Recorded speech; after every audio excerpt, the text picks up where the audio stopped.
Bonsoir à toutes et à tous, content de vous rejoindre pour cette nouvel épisode de vidéo. Mais juste avant de commencer la vidéo, je vous demande de s'abonner et n'oubliez pas de cliquer sur le bouton de notification. Pour commencer la vidéo, j'ai le plaisir de vous parler de présent simple. En fait, on dit que le présent simple, c'est le temps le plus utilisé en anglais. Le présent simple exprime ce qui est habituel ou pour parler d'une idée générale. On dit que le présent simple exprime ce qui est habituel ou pour parler d'une idée générale qui se traduit en anglais. The simple present expresses an arbitrary action or to talk about a general idea. The simple present expresses an arbitrary action or to talk about a general idea. Comment se forme le présent simple? En fait, le présent simple se forme avec le pronom personnel sujet plus verbe plus objet. On dit que sa formation est pronom personnel sujet plus verbe plus complément. Mais pour parler de présent simple, il faut qu'il y ait ce qu'on appelle les temps d'expression. Les temps d'expression. Pour les temps d'expression, on a often. Often, ce qui signifie souvent. Often, souvent. Sometimes, qui signifie parfois. On a aussi fréquemment, qui se traduit frequently. On a aussi rarely, qui se traduit rarement. Seldom, c'est la même chose, rarement. Never, qui se traduit ne jamais. Usually, qui se traduit d'habitude. Hardly ever, qui se traduit presque jamais. Always, qui se traduit toujours. From to, qui se traduit de à.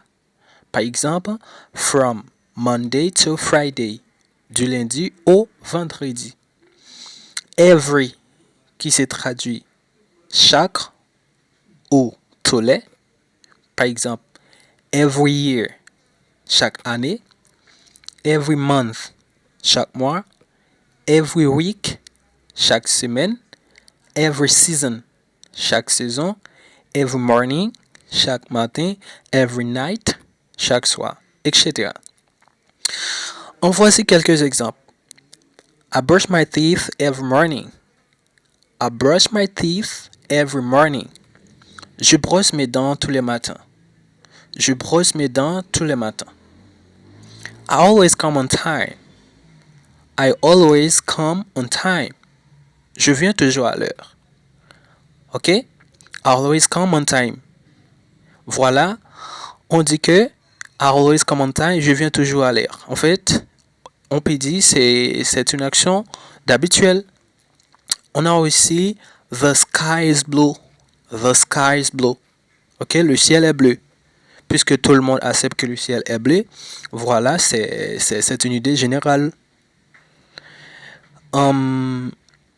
Notez bien. À la troisième personne du singulier du verbe conjugué, on doit ajouter s, ies, ensuite es. Si les verbes se terminent par ch, sh, o, x, ss, en fait, on ajoute es à la troisième personne du singulier. Par exemple, si on prend le verbe wash, ok? Le verbe wash, le verbe wash, I wash, you wash, he washes, she washes, it washes, we wash, you wash, they wash. Ok? Vous voyez, à la troisième personne du singulier, on ajoute es parce que le verbe se termine en sh. Si le verbe se termine par y, Si les verbes se terminent par Y, on ajoute IES ou S. Par exemple, si Y est précédé d'une voyelle, on ajoute seulement un S. Prenons un exemple, le verbe to play. To play, ok, qui se traduit verbe jouer.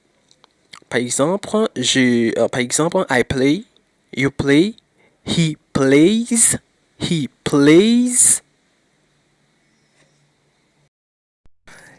Si le verbe est précédé d'une consonne, à la troisième personne du singulier, on ajoute IES du verbe conjugué.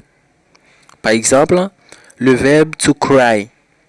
I cry, you cry, he cries, she cries, it cries, we cry, you cry, they cry.